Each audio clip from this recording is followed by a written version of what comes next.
finally back in action. I mean, how have you handled what has been an unplanned extended break for yourself and the girls?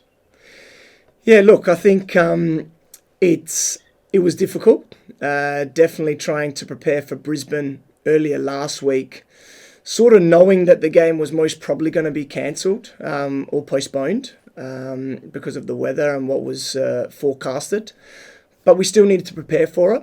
And then obviously earlier in the week, we still, especially on Sunday, Monday, we still had the feeling that the game might try and go ahead on a Wednesday or a Thursday this week. So we still had to prepare like we were playing against Brisbane. And then I think it was Tuesday morning we found out 100% that it was going to be postponed to a later date. So then we flipped our attention to Adelaide. The only positive was that Brisbane and Adelaide play a similar style of game with a back three with two wing backs. So all the defensive work that we're working on and how we press, there's a lot of similarities. So we just got extra practice in doing it. So hopefully we're a bit more prepared come Sunday. I guess down here in Melbourne, a lot of focus has been on a premiership race between yourselves and Melbourne Victory, but Adelaide, they're right in there as well. I guess, is this an opportunity for yourself and the squad to, I guess, put down one of your rivals for the premiership plate, get a win today and reduce the number of potential rivals you have to worry about? Yeah, look, to be honest, I haven't really thought about it in that way. But yes, I think over the last probably, well, all throughout the season, to be honest, the games that I've watched, and obviously I'm from Adelaide and I've got a lot of friends there, so I'm always watching their games. But I think they've been playing really well and getting more consistent over the last probably 2 to 3 months, which they're sort of hanging in that title race, and now they're only 4 points behind. So, and we play them. So yeah, who knows what happens this weekend? But yeah, it's definitely an opportunity for us to try and kick away from them and put a 7 point gap. But our focus is on what their strengths are, how we can nullify them, and obviously what we do well and how we can win this match. Because being from Adelaide yourself, as you said, do you feel like you've got maybe a greater insight into Adelaide's players than you would other oppositions you're trying to analyse? Yes, definitely. I think a lot of the players that are in the Adelaide squad I've worked with before as well, especially when I was coach of the NTC girls in South Australia.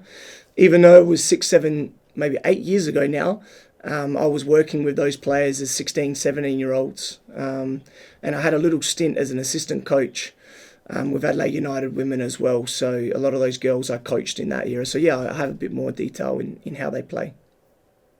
Because when we look at your upcoming fixture, mate, you've got to face a premiership rival in Adelaide this weekend. Then you've got Champions League quarterfinals.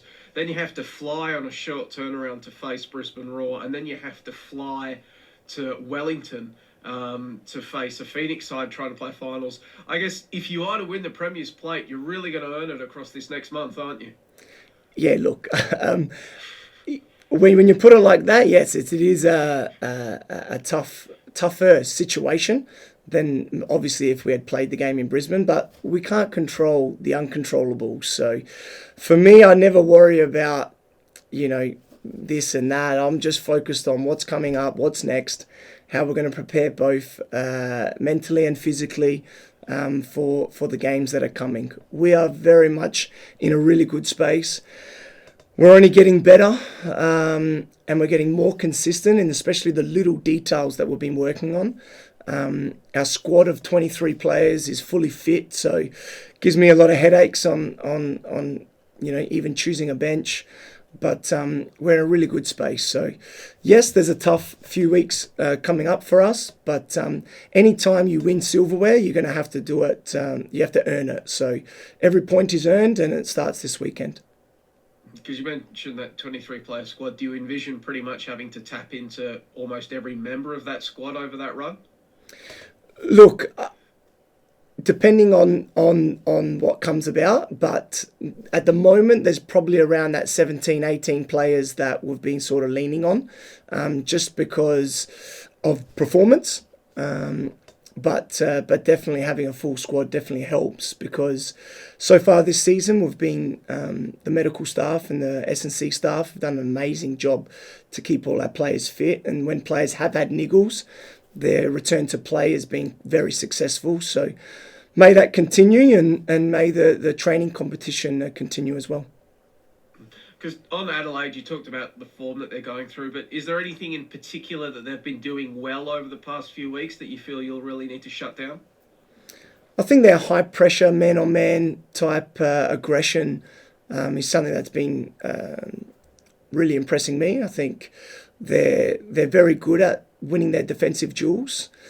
They do leave themselves in that a little bit exposed, but they get a lot of reward and winning balls, and then able to transition because they have numbers forward, and then they've got 3 or 4 really good attacking players that have shown they can do individual brilliance and some really good combinations and forward runs. So we just finished a meeting about 35 minutes ago on how we think we can stop them, and we're going to practice in about an hour in our training session to try and get better at nullifying their strengths.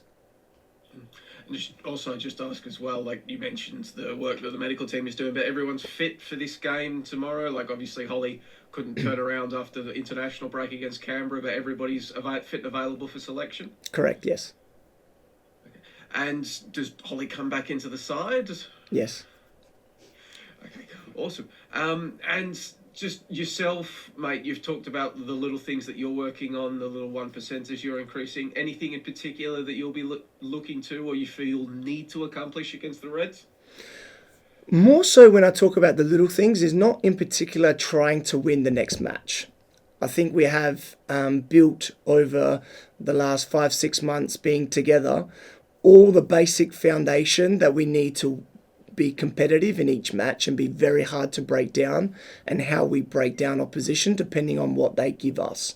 So I think overall, excuse me, I think we're very well rounded. I think we can play in a number of different ways, and we have strengths in a number of different areas. When I talk about the detail, it's more about how we're improving the little 1%ers to make sure that a potential problem doesn't arise, or how we break down a back 4 to a back 5, or how our different movements, if a centre back follows or doesn't follow, or how a midfielder covers their opposite 6. So it's more specific details just to improve the players and improve our team overall, not necessarily little things to improve to win the match. I think we've covered all those bases so far. And I haven't even touched on it yet, but as long as you avoid defeat against Adelaide on the weekend, you set a new record for the longest league unbeaten run in this competition's history, stretching back to last season. Has that been talked about at all, making history and the players etching their names forever into the league's record books? No. Whether it's discussed amongst the players, or I get told this, I've been getting told this probably the last 4 or 5 weeks, to be honest. But for me personally, no. I'm big on what's next and just focusing what's ahead of us and what we can control. And what we can control is how we train, how we prepare, how we recover, how we keep giving detail to the players to make sure they're improving individually and collectively. But I so far 18 games undefeated is an excellent achievement to equal the record.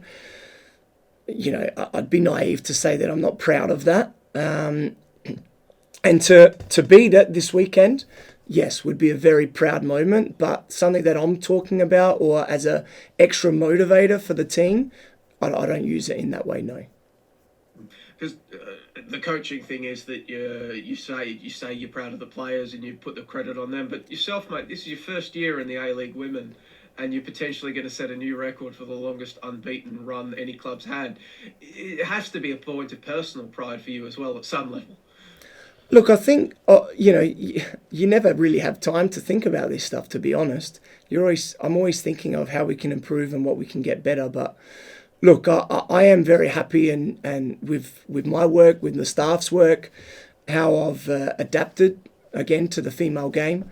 But I want to make one thing extremely clear: the leadership group that we have at at Melbourne City, especially Stoddy, Bubs, and Taylor, especially Bubs and Stoddy, if I want to mention those two in particular, the amount of work that they have done from day one to help me understand the female game and the change room and what's going on and how we can make the group as happy as possible, even when a lot of players aren't playing, is something that is excellent for me. So that two-way communication, what the players are wanting, then me being able to adapt to make them adjust to make trainings more enjoyable, because I am a coach that's quite tactical and can sometimes just give too much information. So I'm trying to learn to be better in that way, and they give me that feedback, and then I try to adapt. And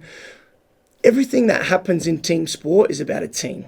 There's no one person that wins anything, especially the coach. So as much as, some people like to pin it on the coach, on one person in a squad of 23 and a team of 7 staff, and then support staff that we have here, and leadership that we have that's always supporting us. So it's a big team effort, but yes, I am very proud where we're at so far. So it sort of maybe sounds like, regardless of the impressive talent that you do have on those City books, without the work of players like Bubs and Stoddy and Taylor, the unbeaten run doesn't happen anyway. Look, I forgot Minnie as well. Sorry, Minnie. She's been part of our leadership as well, so I apologise there.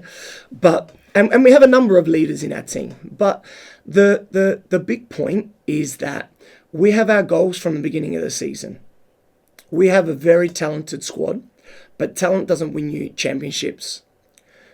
Teamwork, camaraderie, and hard work is what is the key. So you can have all the talent in the world, but if they're not happy to work together, then you're never going to get success. And what I love about this club and this team in particular is that we're all about each other. And I get told that on a consistent basis, and I can see that in training. And I think I might have mentioned it last week or the week before. When I'm doing tactical and when we're having conversations, and some second 11 players that are disappointed to not play are still helping their teammates that are in the starting lineup, giving them little detail of how they got pressed or how they could do things better, is what's the most rewarding to me as a manager.